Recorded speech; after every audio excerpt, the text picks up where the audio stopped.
Oke, waktunya saya akun yang biasa. Nah, yang kalian harus pahami di sini ya, nanti pada saat kalian apa namanya, melakukan submission ya, ini harusnya ada di user home. Nah,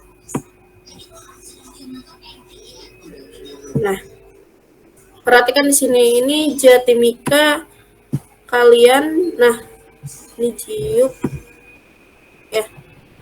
Nah, ini Jatimika. Ini karena saya pakai akun manajer ya, jadi tidak terdeteksi untuk submissionnya. Tapi kalau kalian mendaftarkan sebagai author, ini nanti ada new submission. Tapi perhatikan, ini kamu masuknya di mana jurnalnya ya. Jangan jangan ke lain-lain. Biasanya ada mahasiswa itu yang konfirmasi ke saya, ternyata masuknya bukan ke Jatimika kayak gitu ya. Nah, kalau misal kalian new submission, nanti isinya itu kalian bisa mengupload hasil artikel kalian ya, hasil dari penelitian kalian, dari PKM kalian itu menyesuaikan dengan template-nya Jatimika. Template di Jatimika itu ada di sini ya, rekan-rekan mahasiswa, ada di dalam webnya. Jadi kalian cukup download aja ya, lalu menyesuaikan isinya ya. Nah, menyesuaikan isinya, kalau misalnya di sini penulisnya atau yang ikut PKM-nya itu ada 10, tuliskan 10-10-nya beserta emailnya ya. Kenapa? Karena ini mempengaruhi nanti di metadata. Nah, kalau misalnya ada nama dosen, cantumkan nama dosen beserta email dosennya ya. Karena kalau tidak dicantumkan email dosen, ini tidak akan naik ke dalam perhitungan Google Scholar ya. Jadi kalau misalnya naik ke Google Scholar itu kalian itu menyumbang 1 poin untuk peningkatan luaran bagi Universitas Pamulang, khususnya di TI ya. Nah, makanya kalau misalnya email, kalau kalian misalnya ada pembimbing, silakan dicantumkan. Lalu jangan sungkan-sungkan untuk meminta alamat emailnya ya. Nah, kemudian perhatikan di sini abstrak ya. Ini template ini ada yang terbaru ya, saya belum upload, ini masih menggunakan yang lama. Namun abstrak itu ada 2, Indonesia dan Inggris ya. Dan kemudian untuk lalu ini pendahuluan itu isi latar belakang kalian, tapi jangan langsung kamu tempel semua yang ada di dalam proposal kalian.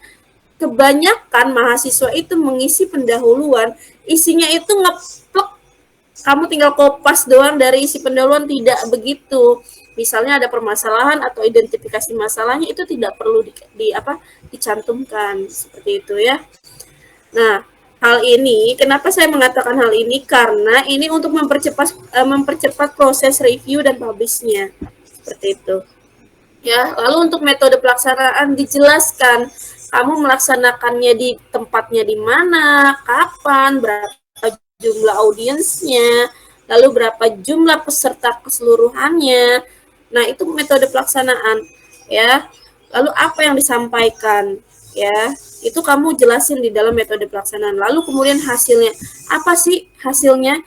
Setelah kamu menyampaikan PKM itu, apa hasilnya? Apakah mereka sangat antusias? Lalu apakah mereka ingin lagi?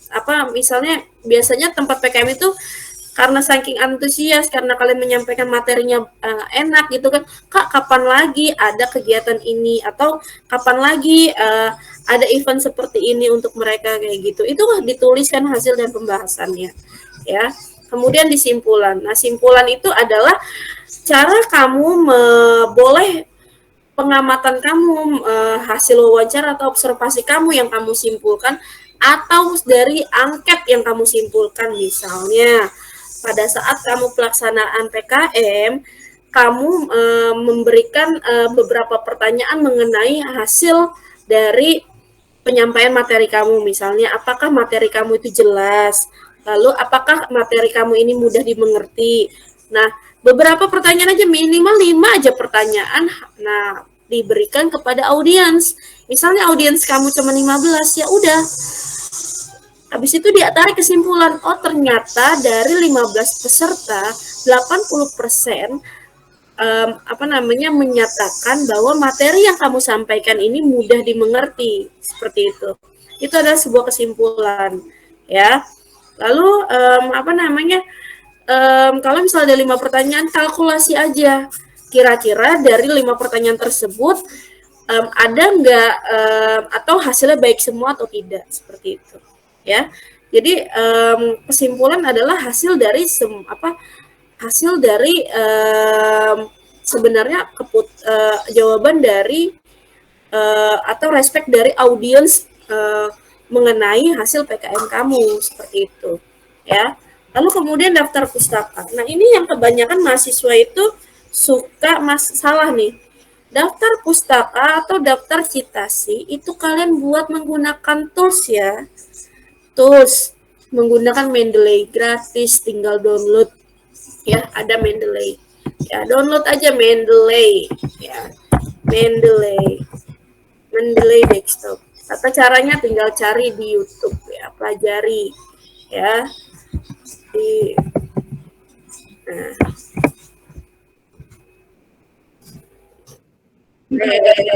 Salah. Bentar. Saya yakin kalian paham cara mencari, ya. Misalnya cara menggunakan Mendeley, gitu, ya. Nah, seperti ini banyak, ya.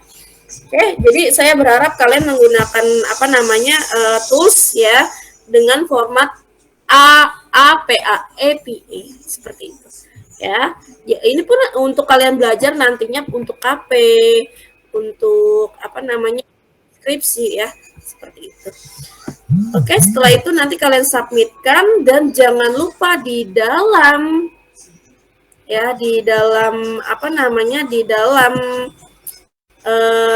OJS-nya nanti kamu inputkan satu-satu autornya, jangan kamu doang, ya. Jadi ada add author nantinya banyak, ya. Ini mohon maaf, ya, nih saya lupa buat bukan lupa, tapi harusnya saya menggunakan akun yang biasa seperti itu. Oke, nanti setelah kalian submit, ya, nanti ada proses. Setelah kalian submit, kalian boleh langsung konfirmasi ke saya, ya, agar bisa saya cek, ya, cepat kayak gitu, ya. Lalu nanti tinggal menunggu. Oh ya, untuk di Jatimika ini berbayar, ya, berbayar. APC-nya adalah 100.000, ya. Silakan nanti pada saat di dalam anggaran PKM itu silakan dituliskan anggaran untuk publikasi, ya, seperti itu. Oke, untuk masalah submit segala macam kalian boleh japri ke saya kalau misalnya kurang paham. Nantinya saya hanya memberikan secara garis besarnya karena waktunya juga masih ada pemaparan untuk program kreativitas mahasiswa. Ya, seperti itu aja dari saya, Bu Dede. Saya kembalikan. Wassalamualaikum warahmatullahi wabarakatuh. Waalaikumsalam warahmatullahi wabarakatuh. Baik, Bu Dede, sepertinya ini, ya, terputus koneksinya. Oke.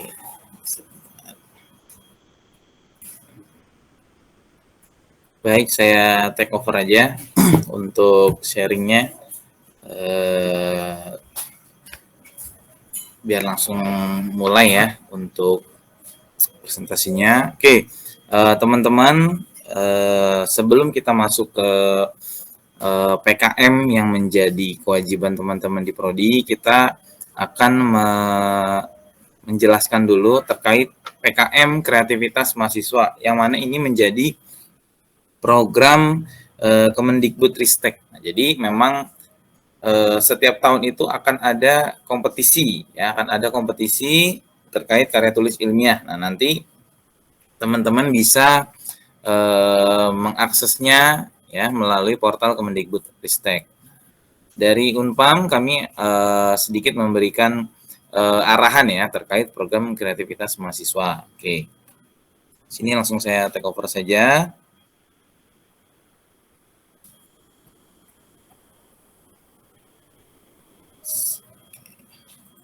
Sudah kelihatan ya layarnya ya? Sudah, Sudah, Pak. Pak. Oke.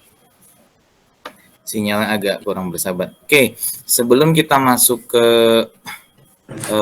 syarat-syaratnya, kita harus tahu dulu apa sih PKM itu. Nah, berbeda dengan PKM yang pengabdian ya. Kalau yang pengabdian itu K-nya kecil. Nah, untuk yang PKM ini kreativitas mahasiswa, program kreativitas mahasiswa adalah forum yang mana dibentuk oleh Kemenristek Dikti ya RI untuk memfasilitasi calon mahasiswa Indonesia untuk belajar dan berkembang serta menerapkan ilmu pengetahuan dan teknologi yang dipelajari dalam perkuliahan kepada masyarakat luas. Nah, jadi memang program ini memang dibuat oleh Kemenristek untuk memfasilitasi ya, biar pelajar-pelajar ya mahasiswa Indonesia ini semakin berkembang ya, selain dalam iptek juga dalam perkembangan teknologi ke depannya. Oke, selanjutnya apa sih yang menjadi tujuan PKM ya? Tujuan PKM itu bagi mahasiswa antara lain ya, pertama itu meningkatkan kreativitas sesuai dengan namanya. Ya.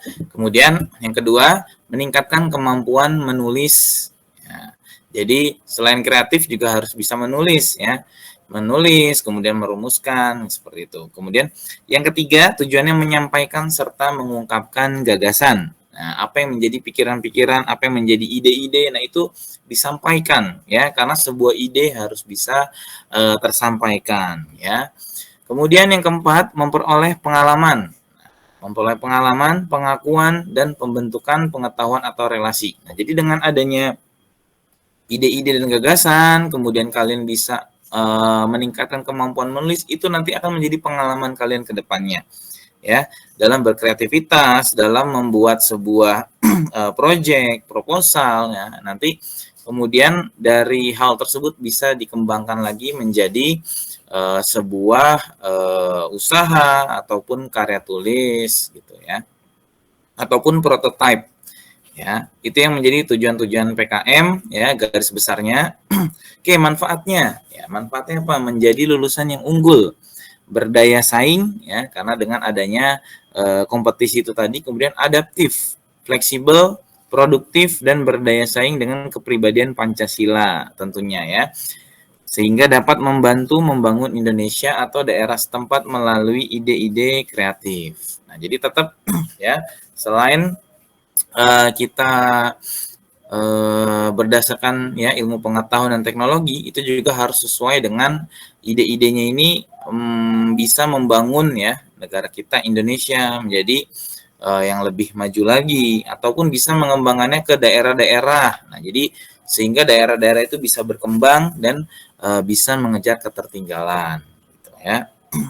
Oke, selanjutnya untuk PKM kreativitas ini banyak sekali skemanya. Nah, skema itu berarti apa namanya, tahapan-tahapan, kemudian juga jenis-jenisnya. Ya, ada yang namanya PKM RE, ya, ada PKM KC, ada PKMK, PKM KI, PKM RSH, PKM PI, PKM PM, PKM GFT, PKM VGK ya, dan PKM AI. Nah, ini apa sih ini ya skema ini? Nah, ini nanti kita akan cek ya.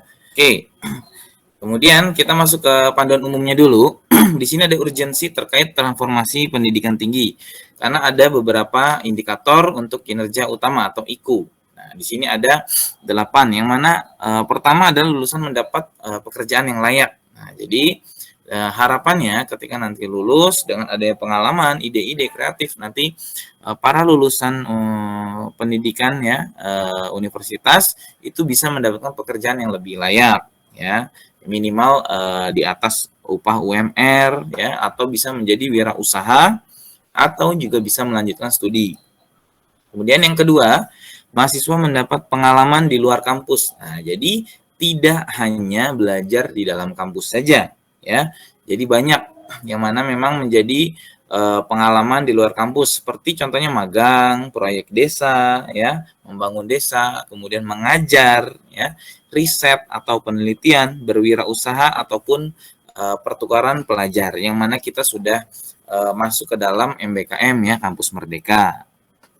Oke, kemudian yang ketiga indikatornya adalah dosen berkegiatan di luar kampus. Nah, jadi mencari pengalaman industri. Nah, jadi memang tidak hanya mahasiswa ya, dosen-dosen pun juga mencari pengalaman industri di luar kampus. Jadi ada yang menjadi dosen pembimbing, ada yang menjadi dosen pendamping gitu terkait kegiatan-kegiatan yang memang didukung oleh MBKM. Oke, selanjutnya yang keempat adalah praktisi mengajar di dalam kampus. Nah, jadi merekrut dosen-dosen dengan pengalaman industri. Nah, jadi langsung masuk ke dalam dunia industri ya. Memang dipersiapkan mahasiswa-mahasiswa ini bisa masuk ke dalam dunia industri. Jadi ketika nanti lulus itu tidak kaget lagi ya. Oh, dunia industri seperti apa sih, dunia kerja seperti apa. Nah, makanya perlulah dilakukan yang namanya program kreativitas. Selanjutnya yang kelima ada hasil kerja dosen digunakan masyarakat dan dapat rekognisi internasional. Nah, jadi dari hasil kerja, hasil riset, hasil pengabdian itu dapat dimanfaatkan dan dapat berkelanjutan ya, yang mana nanti hasilnya bisa digunakan oleh masyarakat luas, masyarakat umum, masyarakat daerah menjadi lebih berkembang lagi. Kemudian juga akan dapat rekognisi atau pengakuan ya, pengakuan dari di situ internasional ya, tidak hanya nasional lagi tetapi internasional gitu, karena memang untuk membuat sebuah karya tulis ilmiah itu memang banyak sekali ya cara-caranya, kemudian tidak hanya nasional juga internasional, dan itu sangat bermanfaat untuk seorang mahasiswa. Oke, selanjutnya yang keenam adalah program studi bekerja sama dengan mitra kelas dunia. Jadi dalam sebuah kerjasama itu ada yang namanya kurikulum. Nah, jadi kalau kalian nanti tidak hanya ini ya, tidak hanya perkuliahan saja, nanti magang, kemudian studi, kemudian mengajar, ya riset, itu pasti ada yang namanya kurikulum. Karena itu akan yang menjadi dasar-dasar untuk pengakuan atau rekognisi sebuah mata kuliah. Oke. Yang ketujuh adalah kelas yang kolaboratif dan partisipatif. Nah, ya, jadi kelasnya ini nanti menggunakan sistem yang namanya evaluasi. Ya, evaluasi menggunakan metode studi kasus. Nah, jadi langsung terjun kepada proyeknya, kasusnya seperti apa. Gitu. Jadi memang lebih lebih langsung, kemudian lebih mahasiswa tuh jadi lebih bisa cepat tahu ya, kemudian tanggap dalam sebuah evaluasi, metode-metode, juga menerapkan metode-metodenya itu bisa langsung kepada kasus-kasus. Jadi tidak hanya teori saja. Oke. Kemudian yang kedelapan, yang terakhir yang masuk dalam IKU adalah program studi berstandar internasional. Nah, jadi ini juga diharapkan bisa menunjang program studi kita ya, khususnya informatika menjadi akreditasi tingkat internasional, karena mendukung program-program yang mana tergabung dalam sebuah MBKM Kampus Merdeka. Nah, ini adalah urgensinya ya. Urgensinya. Selanjutnya di sini ada beberapa juga ya, penelitian ya, termasuk PKM RE, RSH, membangun desa. Nah, ini ada bidang-bidangnya ya, ada yang penelitian, ada yang membangun desa, ada yang studi atau proyek independen, kemudian kewirausahaan ya, proyek kemanusiaan ya, dan program-program yang lain ya.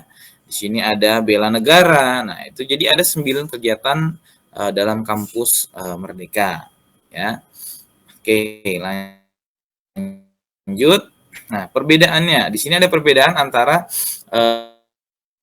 kegiatan PKM pada tahun 2022 dengan 2023. Nah, dari waktu pelaksanaan, jika 2022 dulu 3 sampai 4 bulan, maka 2023 sekarang diperpanjang dari 4 sampai 5 bulan. Oke, kemudian terkait pendanaan. Nah, Jadi ketika nanti program kreativitas kalian lolos dan diakui, itu bisa mendapatkan pendanaan ya terkait pendanaannya untuk wirausaha ataupun yang lain ya. Kemudian di situ maksimal ya, yang tadinya 1.750.000 ya untuk pendamping perguruan tinggi bisa menjadi 2 juta ya.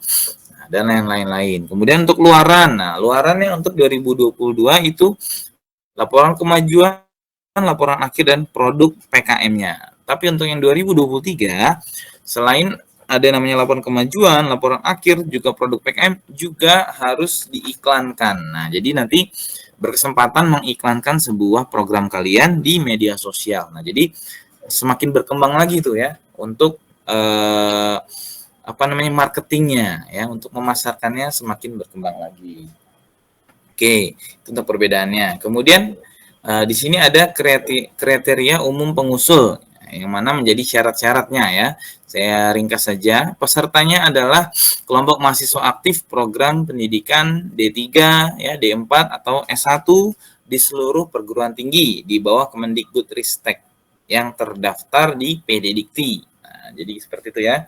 Kemudian yang kedua adalah kelompok pengusul berjumlah 3-5 orang. Nah, jadi kelompok ya terdiri dari 1 orang ketua dan 2 sampai dengan 4 anggota. Kemudian nama-nama pengusul, ketua dan anggota harus ditulis lengkap sesuai dengan nama mahasiswa. Kemudian 4, kegiatan sesuai atau relevan bidang ilmu.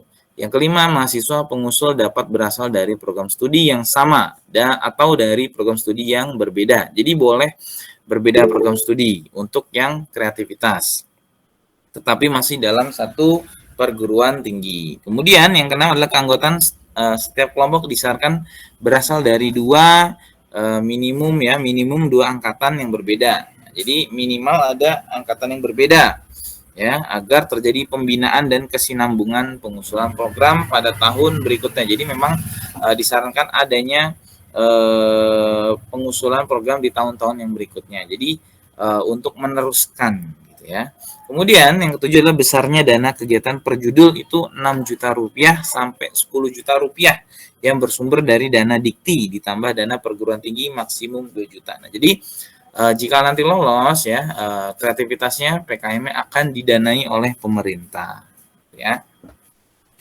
Oke. Di sini PKM 2023 itu ada tambahan luaran wajib akun media sosial yang tadi ya, itu menjadi syaratnya ya, tambahannya. Jadi kalian berkesempatan memasarkan produk-produk kalian atau hasil-hasil dari PKM kalian. Kemudian nama akun yang terkait dengan topik PKM. Nah, nama akunnya juga harus sesuai.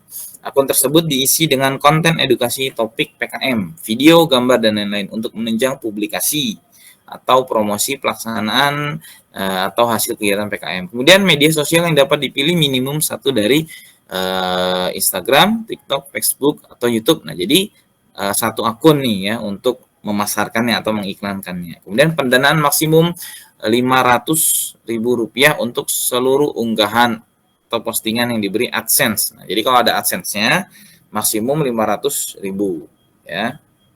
Jadi memang benar-benar untuk awalan ya gitu. Oke, selanjutnya. Nah, di sini ada beberapa jadwal pengiklanan. Nah, ini nanti saja ya. Tindak lanjutnya akan diteruskan ketika nanti kalian sudah lolos PKM-nya.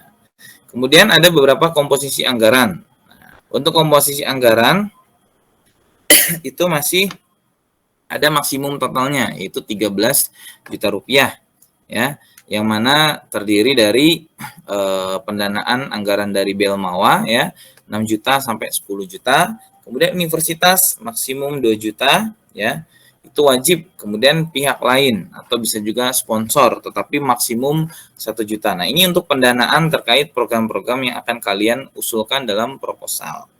Nah, di sini juga ada format anggarannya ya, ada jenis pengeluaran. Nah, jadi ada beberapa jenis pengeluaran yang memang boleh ya, ataupun ada anggaran yang tidak boleh gitu. Yaitu ada aturan-aturannya. Nanti bisa dilihat lebih lengkapnya pada link yang akan di-share ya sesuai dengan panduan. Nanti untuk linknya akan kami share juga di grup-grup ketua kelas ataupun grup-grup KIP. Oke. Di sini ada beberapa anggaran yang tidak diperkenankan.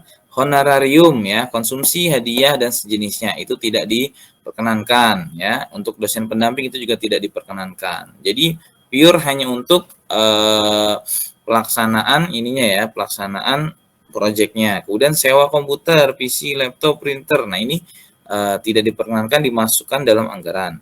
Pembelian alat atau bahan lebih dari 1 juta. Nah, ini tidak diperkenankan. Jadi memang harus yang ekonomis ya. Kemudian pembelian penyimpanan data terkait flash disk, hard disk ya.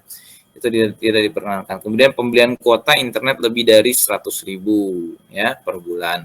Durasi sewa lisensi ya atau sejenisnya yang melebihi bulan. Kemudian penyusunan, penggandaan atau penjilidan laporan kemajuan, laporan akhir ya. Ini tidak diperkenankan dimasukkan dalam sebuah anggarannya. Kemudian biaya publikasi ya dan atau promosi kegiatan ya di media sosial lebih dari 500.000. Kalau bisa 500.000 ke bawah yang diperkenankan ya, karena terkait ekonomis tadi.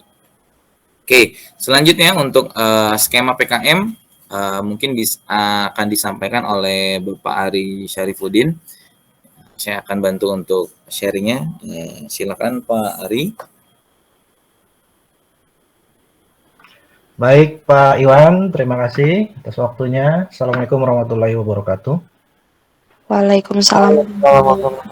Waalaikumsalam warahmatullahi wabarakatuh. Ya, suara saya sudah terdengar jelas ya.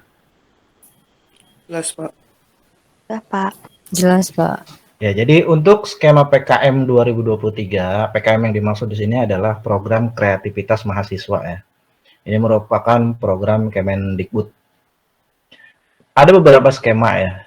Yang pertama adalah PKM Riset Aksakta atau PKM RE. Kemudian yang berikutnya Riset Sosial Humaniora. Selanjutnya kewirausahaan, pengabdian masyarakat, penerapan iptek, karsa cipta, karya inovatif, gagasan instruktif, futuristik tertulis, kemudian artikel ilmiah. Nah, ini kalau kalian belum paham, ini bisa diakses ke situsnya atau websitenya simbelmawa.kemendikbud.go.id atau nanti akan di-share oleh Pak Iwan ya di grup ketua kelas. Ini saya kirimkan di kolom chatnya, mungkin nanti bisa dibaca terlebih dahulu untuk detail masing-masing PKM tersebut. Nah, selanjutnya apa sih peran dosen pendamping di dalam PKM tersebut? Pengakuan atas keterlibatan dosen pendamping didukung dengan keputusan Dirjen Dikti Kemendikbud nomor tersebut. Pelaksanaan pendidikan komponen yaitu membina kegiatan mahasiswa di bidang akademik dan kemahasiswaan, serta membimbing mahasiswa mengikuti kompetisi bidang akademik dan kemahasiswaan. Jadi peran dari dosen pendamping adalah membina kegiatan tersebut ya. Jadi nanti mahasiswa akan didampingi oleh dosen dalam kegiatan tersebut. Selanjutnya Pak Iwan. Nah, berikut data proposal PKM Unpam Unsud dari tahun 2020 sampai dengan 2023. Bisa dilihat di situ. Karena tahun 2023 ini adalah yang akan dilaksanakan, masih belum terlihat ya jumlahnya. Kita bisa lihat pada tahun 2020 ada 51,7%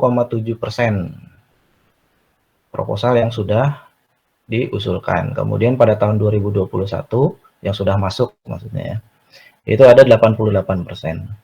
Sedangkan pada tahun 2022 ini terdiri dari 155 proposal yang diajukan adalah 140 proposal, kemudian yang didanai adalah 5 proposal. Selanjutnya Pak Iwan.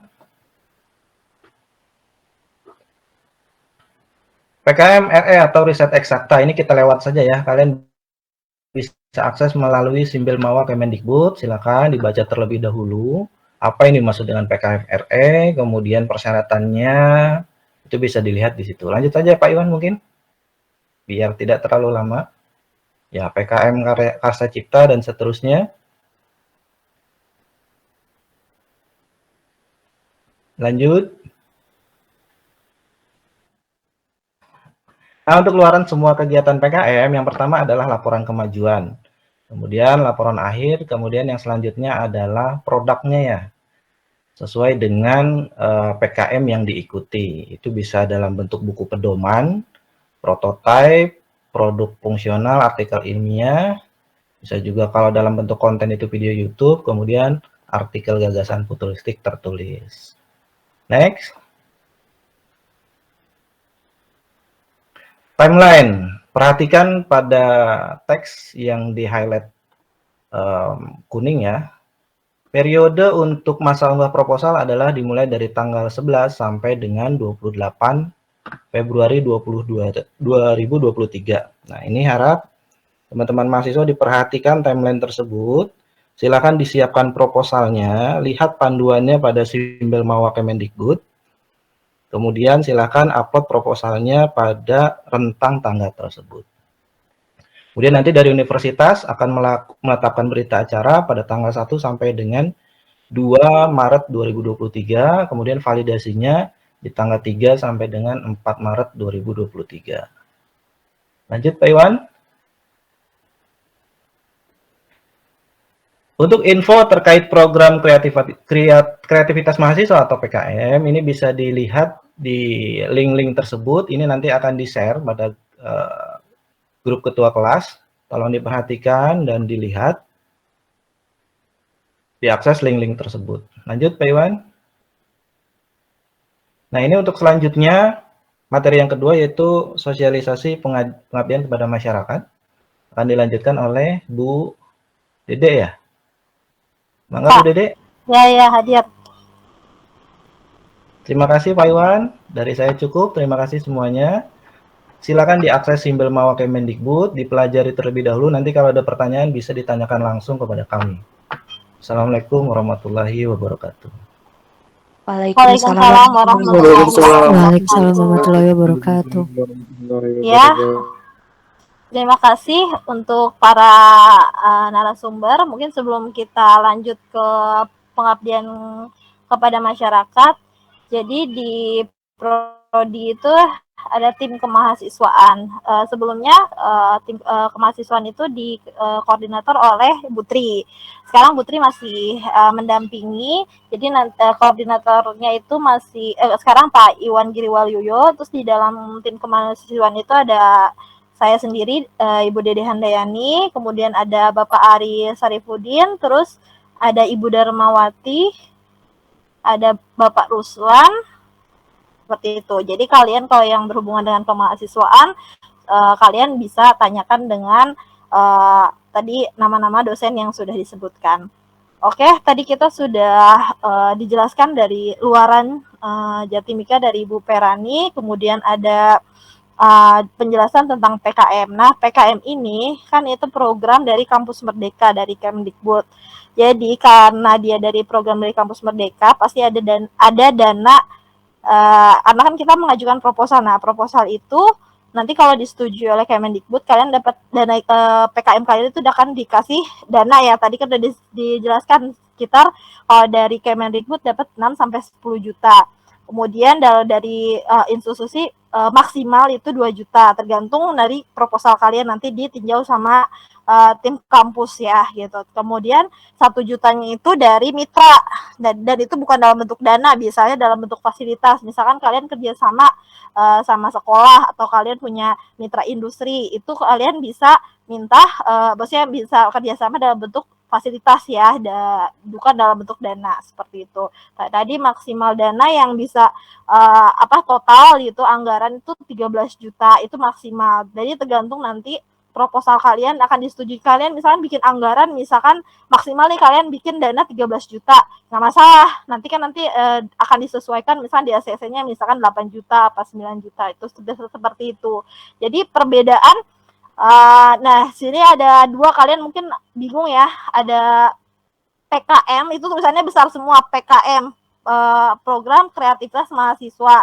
Ada yang namanya PKM tapi K-nya kecil. PKM yang K-nya kecil itu pengabdian kepada masyarakat. Memang tadi yang seperti dijelaskan oleh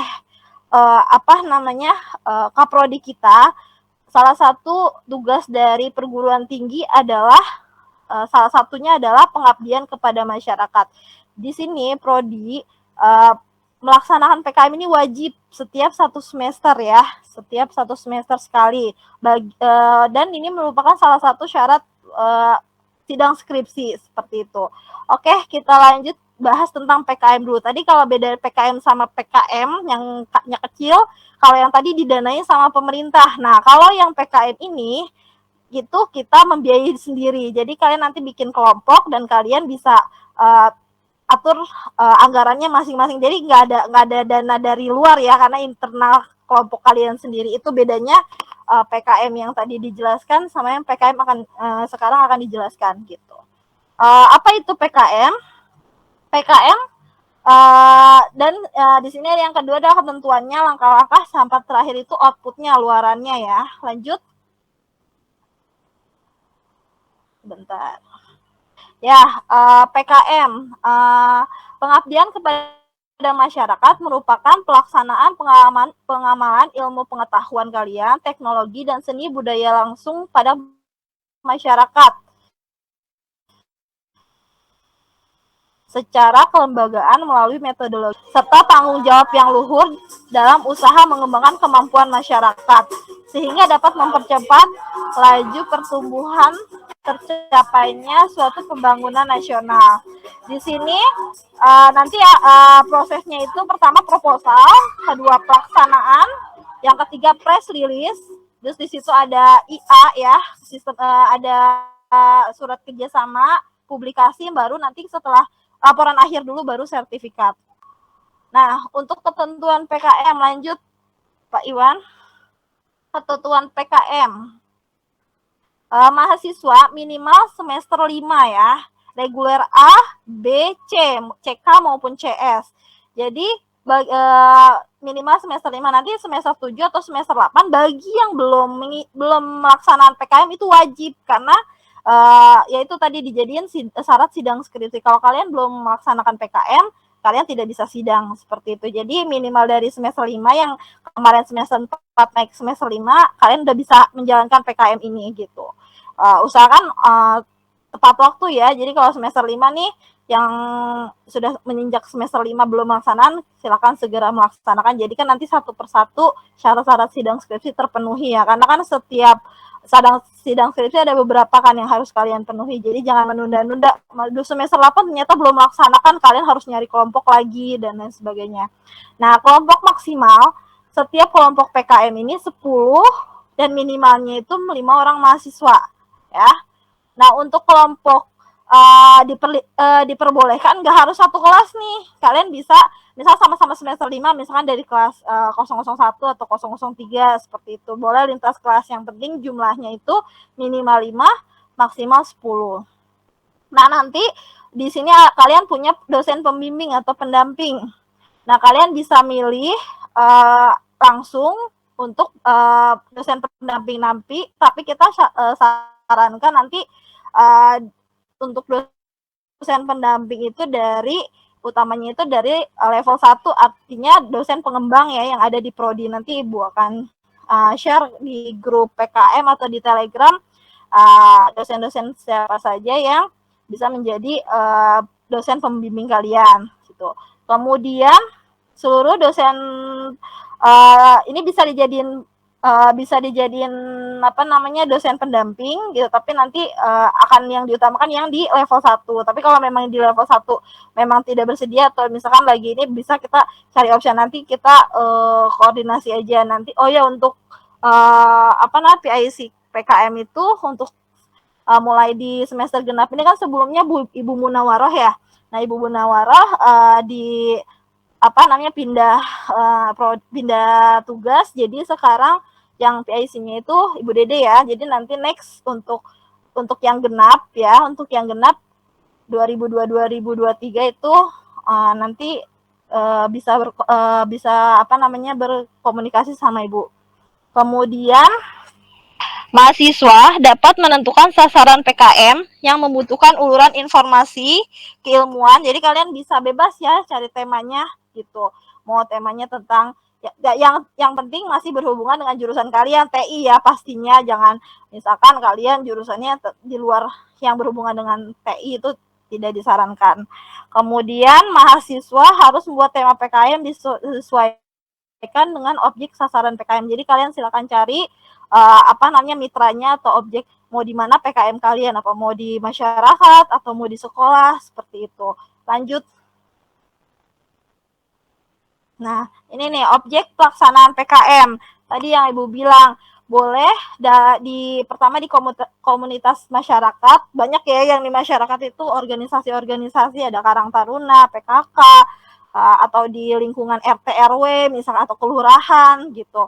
Itu boleh untuk masyarakat. Terus perusahaan, misalkan kalian kerja di mana, dia ada karyawannya nih, dibutuh misalkan PKM, butuh misalkan informasi tentang TI, itu kita bisa ngadain di perusahaan seperti itu. Pendidikan, sekolah, pesantren boleh, sosial seperti panti asuhan, yayasan panti jompo itu juga boleh. Yang penting kalian tema utamanya itu adalah TI gitu, seperti itu. Lanjut. Ya, langkah-langkah PKM. Pertama, kalian pasti membuat kelompok dulu nih, 5 sampai 10 orang.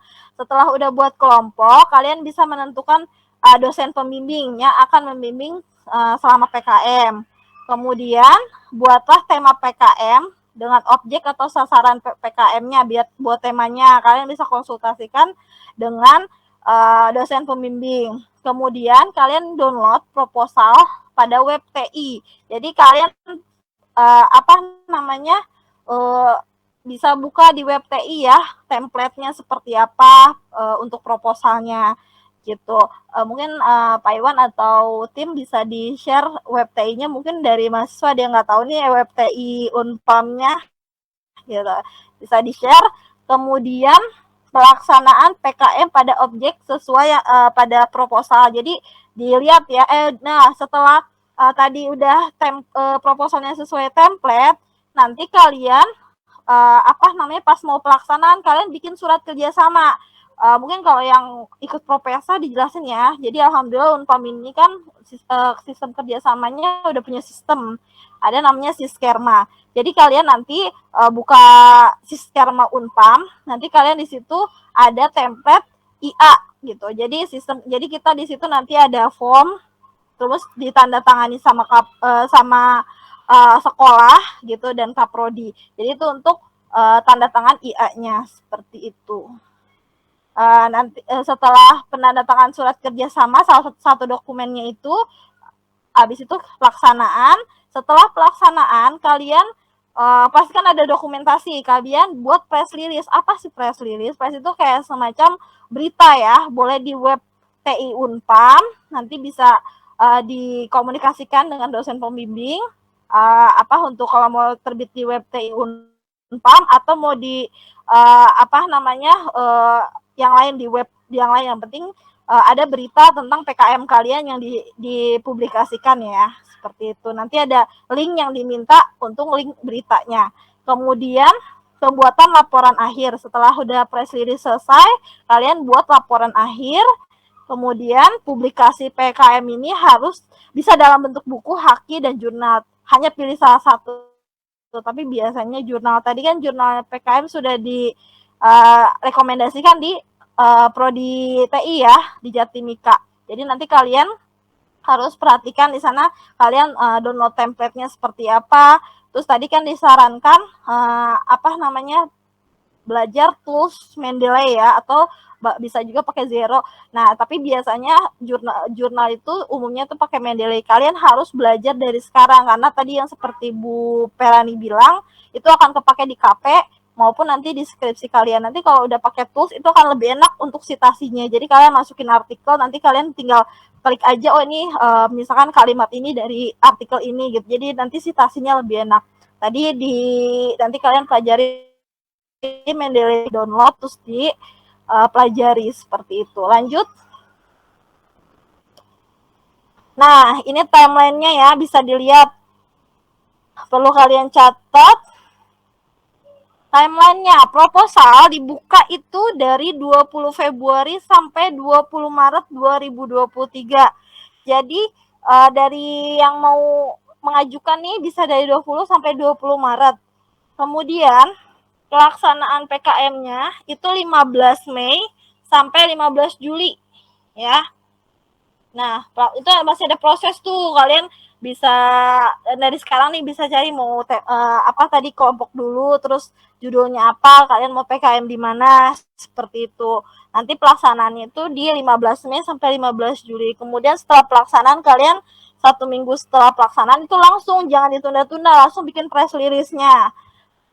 Nanti akan disuruh isi juga kalau misalkan laporannya, press release-nya disertakan. Kemudian 2 minggu setelah pelaksanakan PKM langsung bikin laporannya, jangan ditunda-tunda gitu.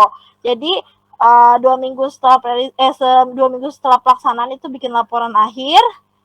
Terus untuk keluaran maksimal 1 bulan setelah pelaksanaan, seperti itu. Nah, setelah kalian melalui proses ini akan divalidasi dan akan dibuatkan sertifikat. Setelah press release-nya sudah, laporan akhir sudah, luaran, kemudian sertifikat. Nah, sertifikat ini akan kalian sertakan ketika sidang skripsi, seperti itu. Lanjut. Nah, nanti ini akan di-share link Google Form-nya, ini masih yang lama ya, belum dibuatkan. Nanti tanggal 20 Februari akan di-share Google Form-nya. Nah, di sini ada ketua PKM-nya siapa, anggotanya siapa, judulnya apa, tempatnya di mana, tanggal pelaksanaan di mana, tanggal pelaksananya di tanggal berapa, terus dosen pembimbingnya siapa, NIDN ya, ini itu nomor dosen ya, nanti di situ juga ditampilkan, baru nanti proposalnya. Lanjut. Nah, ini adalah link untuk web TI ya. Di situ ada tentang PKM mahasiswa. Jadi di situ ada template ya. Ada template-nya, ada draft PKM. Jadi PKM sebelumnya kalian bisa lihat. Terus di situ ada grup Telegramnya, wajib ya yang itu ikut di grup Telegramnya biar kalau ada info apa-apa di situ bisa infokan. Kemudian untuk pendaftaran proposalnya bisa di situ, nanti ada Google Form-nya, itu otomatis ke link gitu. Seperti itu. Nah, isi proposal PKM. Nah, untuk isi proposal PKM biasanya pasti ada lembar pengesahan. Ya, jadi setelah nanti kan proposal, kalian bikin proposal, di situ biasanya ada lembar pengesahan. Di situ nanti ada ketuanya, terus kemudian dosen pembimbingnya sama kaprodi. Jadi kalau proposal kalian selesai, kalian bisa tadi masukin ke link pendaftaran proposal, harus disahkan dulu ya. Jadi kalau nggak boleh masukin proposal kalau belum disahkan nih sama ketua dosen pendamping sama kaprodinya, seperti itu. Yang kedua, bab pendahuluan, isinya itu ada objeknya, rumusan masalahnya seperti apa, sampai tujuan PKM-nya. Kemudian bab 2-nya menceritakan mengenai objek, profil, kapan terbentuknya. Jadi profil mitranya ya, tepatnya seperti apa di sana, misalkan sekolah dijelaskan seperti apa. Terus bab 3-nya metode, terus langkah-langkah apa yang akan dilakukan pada PKM dari awal sampai tujuan itu tercapai. Terakhir adalah bab 4 itu anggaran biaya. Kira-kira kalian berapa anggaran yang dibutuhkan untuk melaksanakan PKM tersebut. Kemudian sampai terbentuknya output ya, biasanya kan nanti dianggarkan gitu. Jadi yang bab 4 itu berisi tentang anggaran dananya, seperti itu. Lanjut.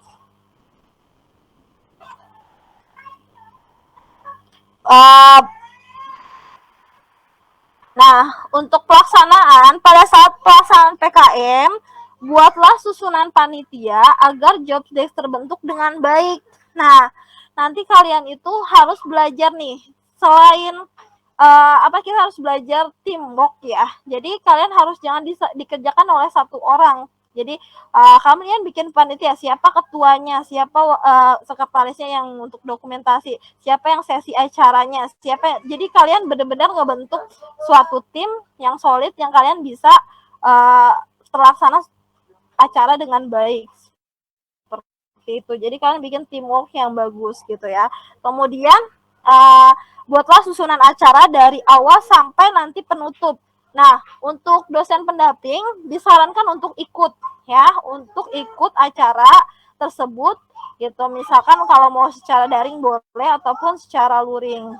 Tapi karena kita sudah ini lebih baik luring ya gitu. Tapi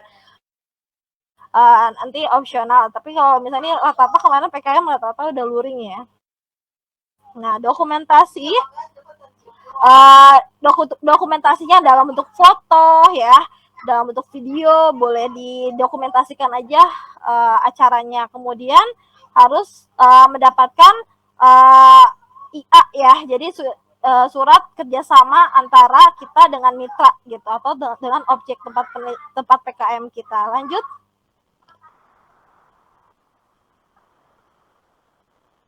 Nah, tadi output PKM-nya.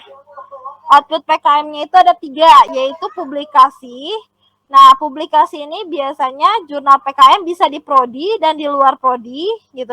Jadi nggak harus, tadi kan di prodi ya, memang kalau disarankan untuk di prodi, tapi kalau yang mau di luar prodi juga boleh, tapi yang sudah ada ISSN-nya ya gitu, nomor ininya. Terus kemudian dalam bentuk buku atau proceeding gitu. Kalau misalkan mau diseminarkan proceeding boleh, tapi biasanya rata-rata di jurnal.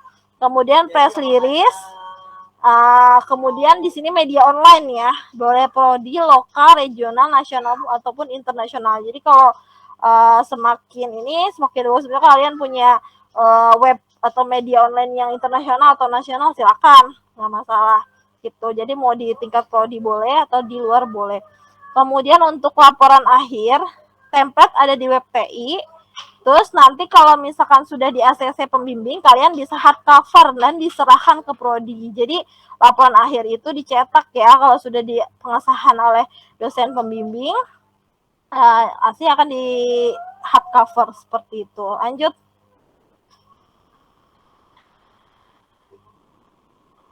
Press release. Nah, press release tadi udah dijelaskan ya, merupakan salah satu luaran wajib yang pada PKM. Press release itu digunakan untuk publikasi, namun lebih jauh press release itu juga dapat dilihat dalam bentuk media penyampaian informasi kepada publik. Lazimnya press release ini akan dihadirkan oleh perusahaan ketika ada event kan. Nah, di situ orang-orang akan tahu apa yang sebenarnya terjadi dan sedang dilakukan oleh perusahaan. Jadi kita mau kasih tahu publik, oh di Unpad mahasiswanya ngadain PKM di sini loh, tentang ini, menyampaikan tentang ini gitu. Jadi kan memberikan informasi kepada publik. Kemudian untuk template press release bisa diunduh pada link yang ada pada proposal PKM. Nah, contohnya sebenarnya nanti ada contoh bentuknya sebenarnya nanti diambil linknya aja gitu untuk pelaporan. Lanjut. PKM, laporan akhir tadi sudah ya. Laporan akhir itu setelah dilakukan kegiatan PKM, output harus dalam bentuk laporan akhir. Terus laporan akhir ini lanjutan dari proposal sampai nanti di situ ada lampiran. Nah, lampiran itu bisa dalam bentuk foto-foto atau materi gitu, bisa dilampirkan di lampiran seperti di laporan akhir. Setelah selesai pengerjaan laporan, maka laporan tadi di hard cover dan diserahkan ke prodi. Lanjut.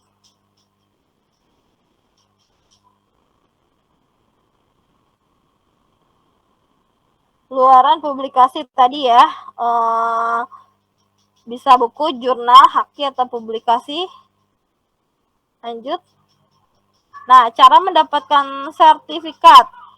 Jadi membuat press release, koran, atau misalkan kalian pengen ada juga di press release-nya itu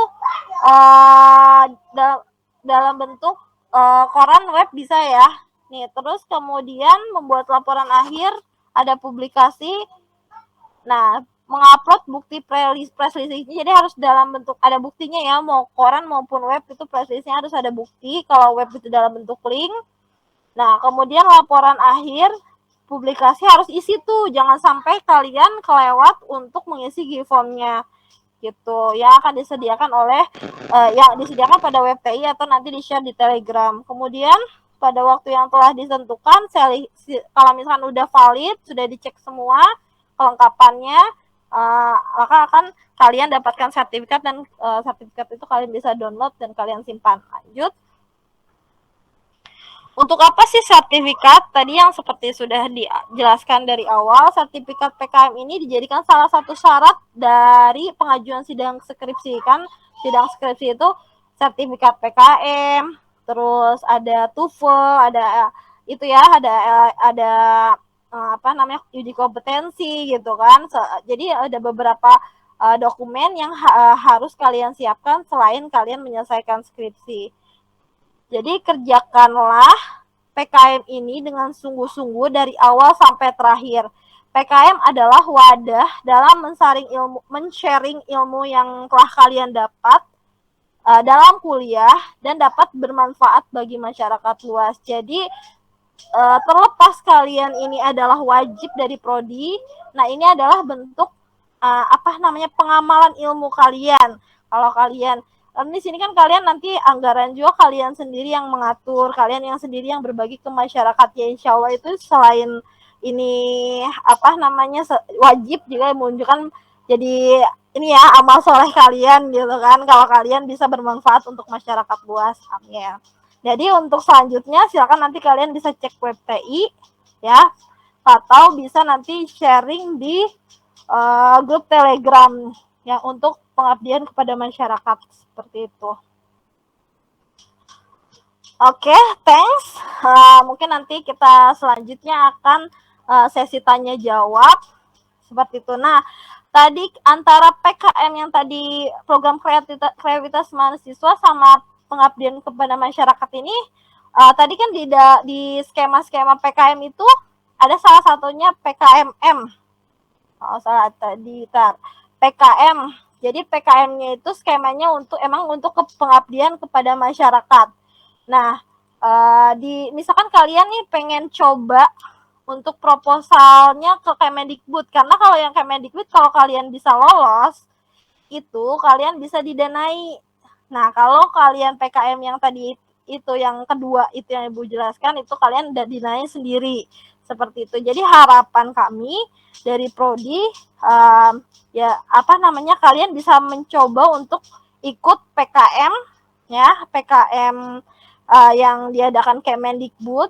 Nanti kalau lolos kalian kan tinggal kurang lebih kan semuanya template-nya hampir sama gitu. Jadi cuman bedanya kalau di sini 3 sampai 5 orang, kalau di kita kan 5 sampai 10 orang, tinggal nambah ini aja, mahasiswa aja gitu. Jadi kalau kalian mau coba, ini kan tadi ada timeline-nya ya.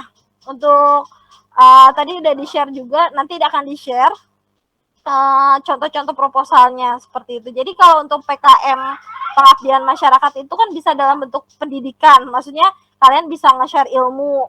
Nah, tadi kalian juga kan PKM itu dalam bentuk teknologi, ada yang bentuk dalam bentuk penelitian. Kalian bisa baca. Kalau untuk yang selinier, yang kalian mungkin enggak ini ya, yang tadi PKM pengabdian ke masyarakat kita sama yang program kreativitas itu selinier. Jadi kalian bisa, kalau misalkan kalaupun kalian nggak lolos, kalian bisa langsung bisa pakai buat di prodi, karena prodi memang satu semester wajib ya yang untuk semester 5 ke atas, seperti itu. Silakan untuk sesi tanya jawab, atau Pak Iwan ada yang mau ditambahkan? Tidak ada? Oke. Tidak ada, Bu. Mungkin ada. Silakan yang mau tanya jawab terkait program kreativitas mahasiswa dan pengabdian kepada masyarakat.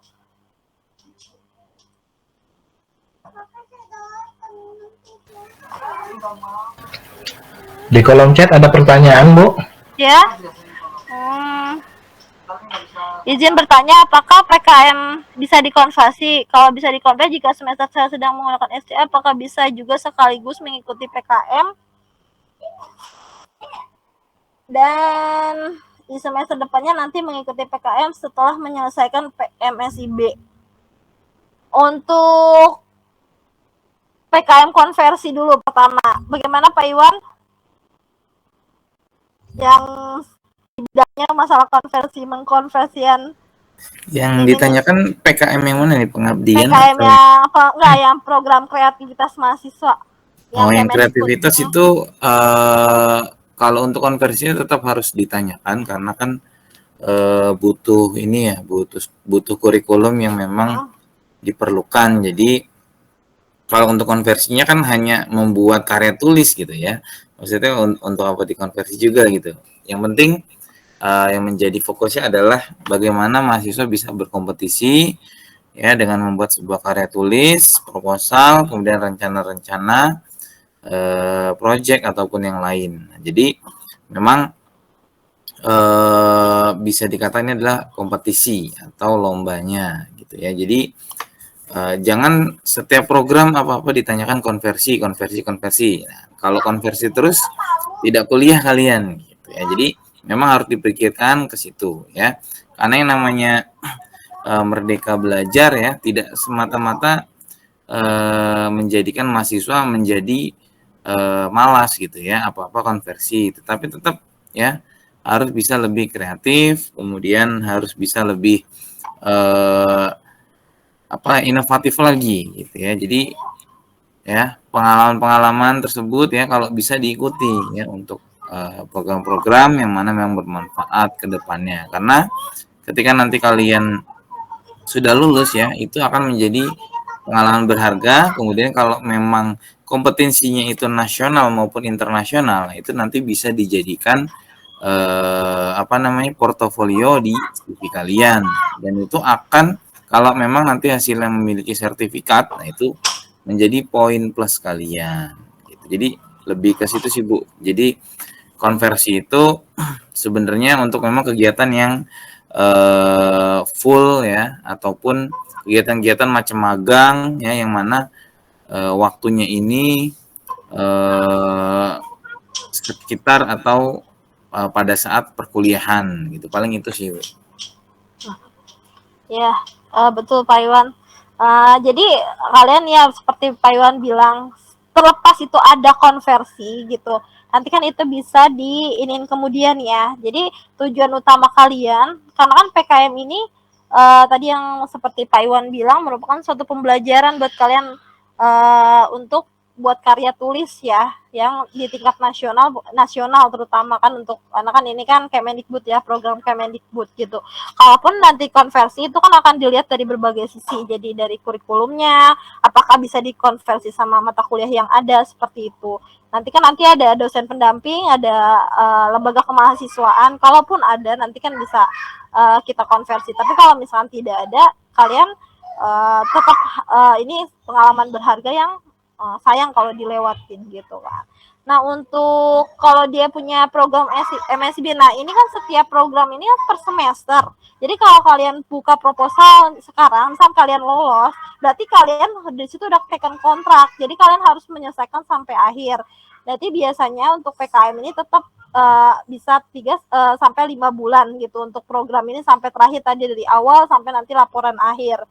Nah, nanti itu nggak bisa ditunda di semester depannya, jadi sesuai dengan aturan seperti MSB. Jadi kalau misalkan itu diselesaikan dalam waktu berapa bulan, seperti itu. Jadi kalau mau coba, nggak apa-apa kalau kalian bisa, misalnya sambil MSB kalian mau coba ikut proposal, siapa tahu lolos. Nanti kan tadi kan syarat untuk PKM itu kan yang penting nanti ada laporan kalian, terus ada luaran sama produknya apa misalkan, atau terakhirnya itu kalian share di setiap media sosial. Nah, kan kamu ada kelompok, kamu nggak ngerjain sendiri, 3 sampai 5 orang, kalian tinggal bagi, oh misalkan ini yang bagian tim dokumentasi atau media sosial, oh ini, nah nanti kalau misalnya laporannya misalnya kerjakan bareng-bareng, seperti itu nanti bisa dikondisikan gitu, kamu punya teamwork 3 sampai 5 orang, seperti itu. Kemudian untuk PKM ini apakah boleh lebih dari orang? Tadi yang Ibu bilang, kalau program kreativitas mahasiswa itu yang untuk Kemendikbud itu 3 sampai 5 orang ya, tidak lebih 3 sampai 5 orang. Nah, dan diusahakan semester 5 atau 6, tapi kalau semester 7 sama 8 tidak disarankan, semester 1 juga boleh ya, semester 1 sampai semester 5 untuk program kreativitas mahasiswa boleh gitu. Jadi nggak hanya semester 5 nih yang untuk Kemendikbud, jadi anak semester 1 yang masih semangat nulis silakan. Yang penting yang semester akhir itu tidak disarankan, karena kenapa? Nanti kalian bentrok untuk sidang proposal kalian sendiri, jadi akhirnya kalian nggak bisa menyelesaikan laporan akhir. Jadi untuk semester 7 dan semester 8 tidak disarankan untuk ikut program kreativitas mahasiswa ya, karena nanti kemarin seperti yang disosialisasikan oleh lembaga kemahasiswaan, nanti khawatir nanti tidak bisa menyelesaikan laporan akhir seperti itu karena bentrok sama tugas akhir. Jadi untuk program kreativitas mahasiswa yang dari Kemendikbud itu semester 1 sampai semester 5. Nah, kalau untuk pengabdian kepada masyarakat itu yang diwajibkan prodi itu adalah semester 5, minimal semester 5. Jadi kalau semester 7 atau semester 8 belum mengadakan PKM boleh, silakan kalian bisa grup sendiri atau kalian gabung ke adik kelas boleh seperti itu. Ada pertanyaan lagi? Boleh berbeda kelas gitu. Yang penting masih dalam lingkungan teknik prodi teknik informatika.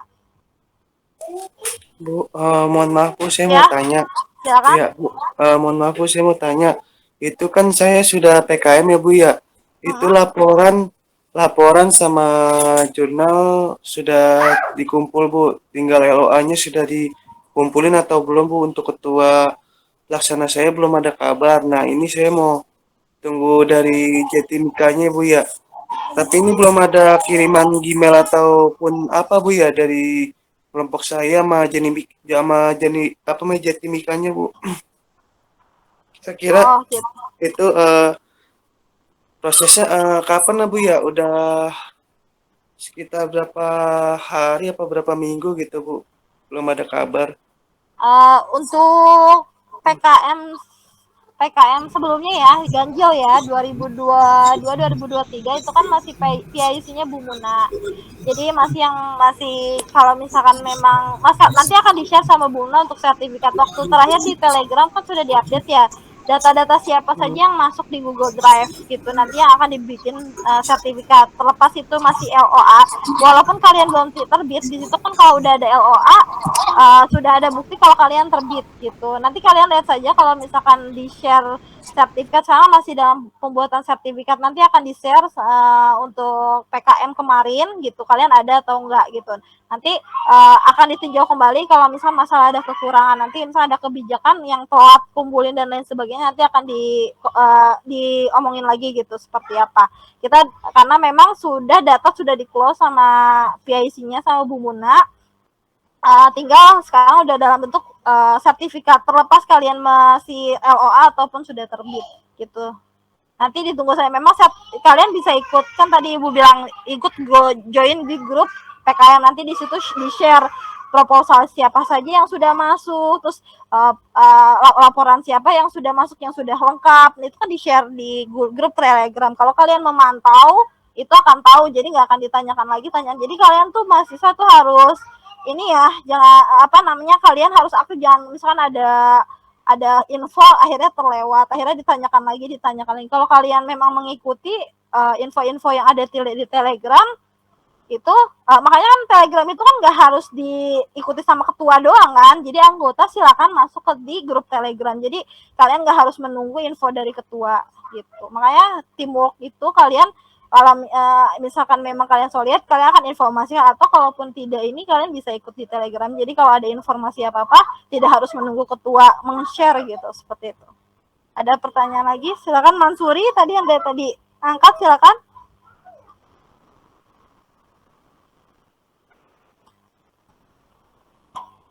Ya, Mansuri, silakan. Mansuri, ada pertanyaan? Atau yang lainnya silakan yang belum paham. Izin bertanya, Bu. Ya, silakan. Saya kan sudah melakukan PKM juga sudah, tapi sebagian teman-teman saya ada yang belum. Belum. Yang saya tanyakan dulu waktu semester kemarin sempat ada isu itu nggak wajib untuk PKM, Bu. Maksudnya lebih baik ikut lebih baik, tapi sifatnya nggak wajib. Nah, tadi saya dapat ketika mengikuti ini, nyatanya masih diwajibkan, Bu ya. Memang harus wajib ya untuk PKM ya. Kamu angkatan berapa? Kan ada angkatannya kan ya. Ada yang angkatannya bukan boleh ya, yang masih dibolehkan ya. Ada angkatannya, mungkin nanti Pak Iwan bisa bantu. Saya kan saya sebelumnya kurang ini juga. Pokoknya yang saya tahu itu angkatan 2000 misalkan 2000 berapa sampai berapa ada yang boleh tidak mengerjakan PKM. Tapi kalau untuk angkatan dari 2000 berapa Pak Iwan mungkin yang diwajibkan bisa dibantu berapa hari? Pokoknya yang sekarang ini sampai kemarin tuh yang 2 tahun terakhir itu mulai diwajibkan karena dia salah satu poin buat akreditasi kita juga gitu. Jadi memang ada beberapa angkatan yang semester berapa itu memang tidak diwajibkan. Tapi kalau untuk dari yang sekarang sampai 2000 dari sekarang sampai 4 semester kayaknya sudah dari 2020 kayaknya udah mulai ini tuh lagi dipresentasikan tuh. Oh gitu ya, Bu ya. Oke Bu. Terima kasih infonya, Bu. Ya. Diwajibkan tuh. Ya baik, Bu. Nanti saya infokan lagi ke teman yang belum mengikuti PKM. Saja kelompok. Ya. Makasih, Bu, infonya, Bu. Ya. Pak Iwan ada tambahan, silakan. Mungkin nanti informasinya terkait panduan ataupun syarat dan ketentuannya nanti bisa dilihat saja di web TI ya. Nanti akan diupdate info terbaru terkait aturan dan syarat-syaratnya. Kemudian nanti juga di web TI itu akan ada link untuk kalian ke grup ya, grup PKM-nya, grup diskusi dan informasi terkait PKM. Nanti ada grup Telegram, nanti bisa masuk di situ. Ya, jadi nanti langsung ya akan berhubungan, kemudian akan ditanyakan ya, silakan nanti pada koordinator PKM-nya yang mana nanti akan langsung dihandle sama Bu Dede gitu. Nanti di grup ya, silakan aja ditanya saja.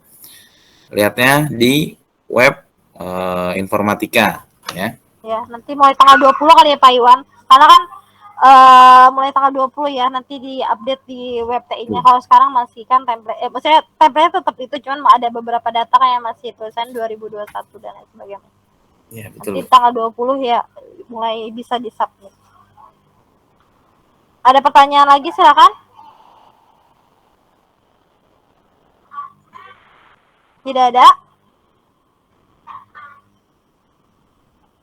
Oke. Sekali lagi, nah tuh udah di-share sama Pak Ari web TI-nya. Sekali lagi kalau yang ingin ikut program kreativitas mahasiswa, silakan kalian share ya ke teman-teman kalian. Ada beberapa tadi kan skemanya, ada yang dalam skema video, GPK kalau nggak salah tadi, terus ada pengabdian masyarakat dan lain sebagainya. Siapa tahu kalian bisa lolos. Kemarin tadi di data sebelumnya kan yang lolos tuh baru sedikit dari Unpam. Tahun kemarin itu 5 proposal, kalau nggak salah 5 proposal, terus tahun 2021-nya itu 2 proposal. Ya, ya harapan kami ya dari TI ada nih perwakilan yang bisa lolos seperti itu. Jadi silakan kalian mencoba. Tadi kan udah di-share tuh di nanti kita share ya di ini apa namanya panduannya, terus pendaftaran ininya formnya, terus contoh PKM sebelumnya dari yang anak-anak Unpam sebelumnya gitu. Jadi nanti kalian perhatikan step by step atau panduannya yang diperlukan untuk membuat proposal PKM seperti itu. Ada cukup kali ya. Nanti kalau misalnya ada pertanyaan silakan kalian tanya di grup Telegram untuk khusus grup PKM. Oke, itu saja. Untuk yang bersedia ikut mungkin nanti bisa japri Ibu atau di Telegram, karena untuk PKM itu ada akun. Jadi nanti akun Kemendikbud itu kan ada Belmawa. Nah itu harus punya akun. Jadi nggak bisa, tetap harus kalian konfirmasi ke Prodi. Nanti akan dibuatkan akun untuk bisa mendaftar PKM-nya. Gitu. Tadi kan ada timeline-nya ya. gitu. Jadi bisa diinfokan kalian kalau misalnya mau ikut. Jadi nanti dibuatkan akun seperti itu. Cukup, mungkin ada tambahan mungkin dari Bu Dharma atau Pak Ari atau Pak Ruslan, silakan sebelum kita akhiri sosialisasi PKM ini. Tidak ada? Ya, cukup Bu. Cukup ya, oke. Alhamdulillahirrabbilalamin, sosialisasi PKM, program kreativitas mahasiswa dan pengabdian masyarakat pada hari ini telah selesai. Diharapkan, terutama ini ada mahasiswa KIP nggak nih? Mahasiswa KIP silakan kalian bisa berkontribusi, diharapkannya untuk ikut program kreativitas mahasiswa gitu. Seperti itu.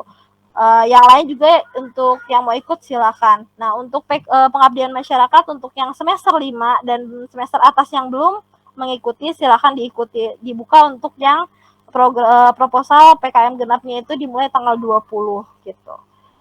Mungkin kurang lebihnya mohon maaf. Semoga sosialisasi ini bisa kalian pahami step by step-nya. Akhir kata, assalamualaikum warahmatullahi wabarakatuh. Waalaikumsalam warahmatullahi wabarakatuh. Ya. Waalaikumsalam. Oke. Nanti yang mau daftar PKM bisa ini ya, japri aja atau bisa di Telegram.